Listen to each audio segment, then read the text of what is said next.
Hello friends, in the previous video we discussed about two great rulers of the Kushan dynasty, Kajula Kadphises and Vima Kadphises. We saw that Kajula Kadphises united the five Yuzi tribes living in Bactria under the Kushan banner and moving towards Kabul Valley occupied the Gandhar region. So we can say that the founder of Kushan dynasty was Kajula Kadphises. After this, Vima Kadphises increased the territorial area of Kushan Empire very fast and occupied the entire northwestern region.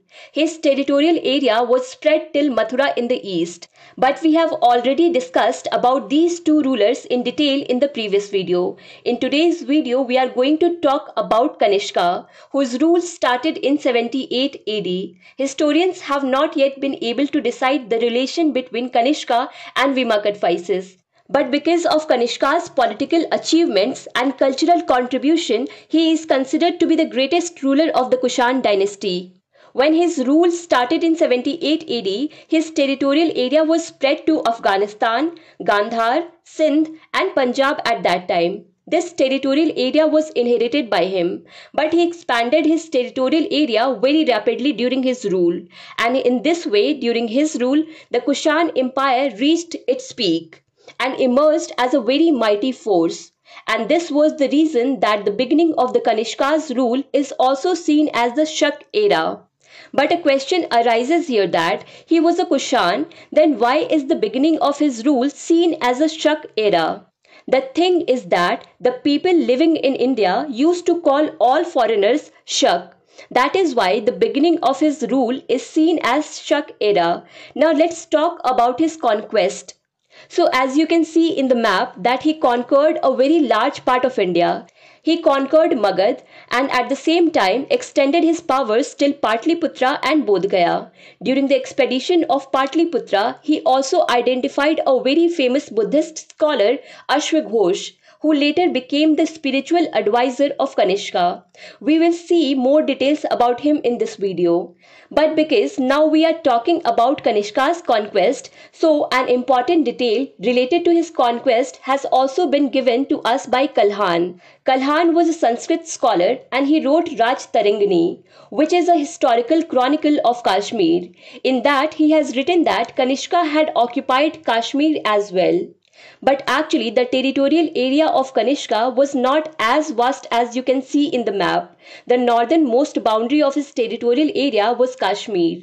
The westernmost boundary was Gandhar. The easternmost boundary was Varanasi. And in the south, his territorial area was spread up to Malwa. The thing is that apart from this territorial area, he had influence as well, and the rest of the rulers were working there as satraps of Kanishka, or say they were subordinate to him.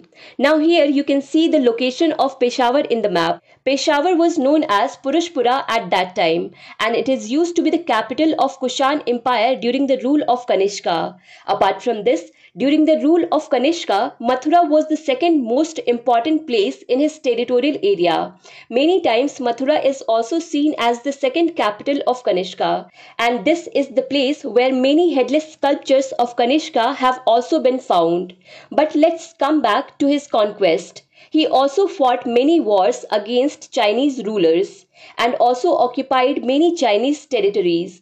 His first expedition in China was against Pan Chao, but Kanishka did not win in this war. Pan Chao won in this war and Kanishka could not win in this war. But after this, he launched second expedition in China in which he fought with Pan Chao's son Pan Yang. And this was the war in which Kanishka won, and due to this he conquered Chinese regions like Kashgar, Yarkand and Khotan. So let's now talk about the coinage issued by Kanishka. Basically, we know that many gold coins were issued during the Kushan Empire. This tradition continued even during the rule of Kanishka, and most of his coins were found in Mathura, Shravasti, Kaushambi and Banaras. This shows that he had conquered a very large part of the Gangetic plains. Now if you look at these coins, you can see that on some coins, Kanishka had put his own image. Some have motif of Hindu gods, some have motif of Buddhist emblems, and some have motif of Greek gods. In fact, Kanishka himself was a Buddhist convert, yet he was tolerant towards other religions, and this is evident from the fact that among all his coins, there are very few such coins which have Buddhist emblems on them.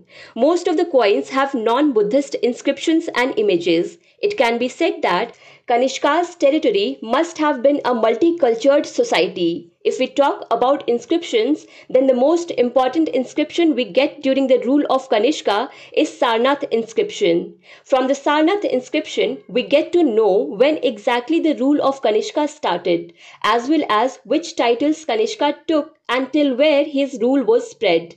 This inscription is basically above the image of Bala Bodhisattva, which has been found from Sarnath, and now you can see this sculpture in Sarnath Museum. But despite so many conquests and issuing so many coins, if Kanishka is remembered for something the most is the fourth Buddhist council organized by him, which he organized in Kundanvan Vihar near Srinagar, Kashmir in the 1st AD. And the chairman of this Buddhist council was Vasumitra. Kanishka had patronized this council, and the special thing about this council was that in this council, Buddhist religion was divided into two major sects. These two major sects were Heenyan, that is lesser vehicle, and Mahayan, that is greater vehicle. Now it is obvious that these names would not have been found with mutual consent, because why would anyone call their sect a lesser vehicle? So basically it happened that Mahayanist only gave the name of Heenyan to the people of other sect, and the difference between these two is related to their goal. Heenyan says that the goal of every monk is to attain nirvana, that is enlightenment in his lifetime, because when he achieves this goal, he will be free from the cycle of the world. Mahayanist said that this goal is a small goal, a lesser goal. That's why Mahayanist called this sect Heenyan. So now it has to be seen that if this goal is a lesser goal, then what can be a bigger goal? So Mahayanist said that a bigger goal would be when a monk becomes a bodhisattva and works for the welfare of the people. And a bodhisattva is that person who is just one step away from nirvana. But instead of achieving nirvana, he decides that he will help other people so that he can achieve nirvana. So this is the goal of those people who called their sect Mahayan, and this is what Mahayanists have called the greater vehicle. And it has been said that their sect is based on Mahakaruna. That means it is based on greater compassion for others. While the people of Heenyan used to say that everyone has to work for their own salvation, the one who works hard on the right path gets salvation. So this was basically the difference between Heenyan and Mahayan. So we can see here that a new sect named Mahayan Buddhism was created in this fourth council, in which apart from Buddha, bodhisattvas were also given great importance. That is why idol worship of Buddha and bodhisattvas also started gradually in this sect, where Buddha and bodhisattvas were worshipped by flowers, garments, perfumes and lamps. Kanishka patronized Mahayan Buddhism and sent his missionaries to Central Asia and China to propagate it.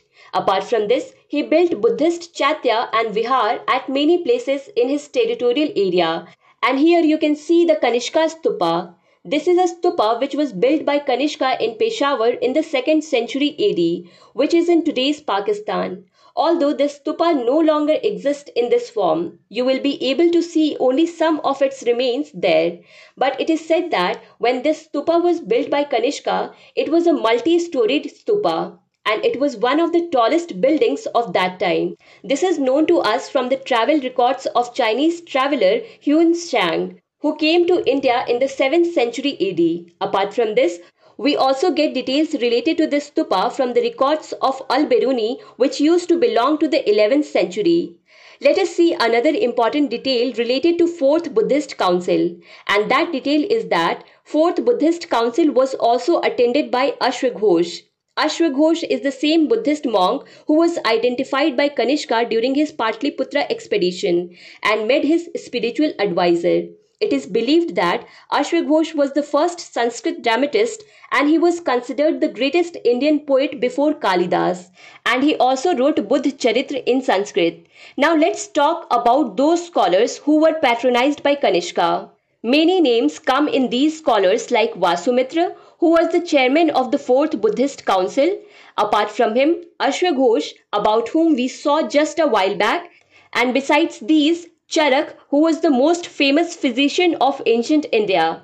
Apart from this, Nagarjuna, who was a famous Buddhist metaphysician. All of them were patronized by Kanishka. Kanishka's rule started from 78 AD till 120 AD. So these were the details of the most famous ruler of Kushan dynasty, Kanishka. To understand Indian history and Indian polity in detail, do follow Bookstawa playlist. Link is given in the description box. Thank you for watching Bookstawa.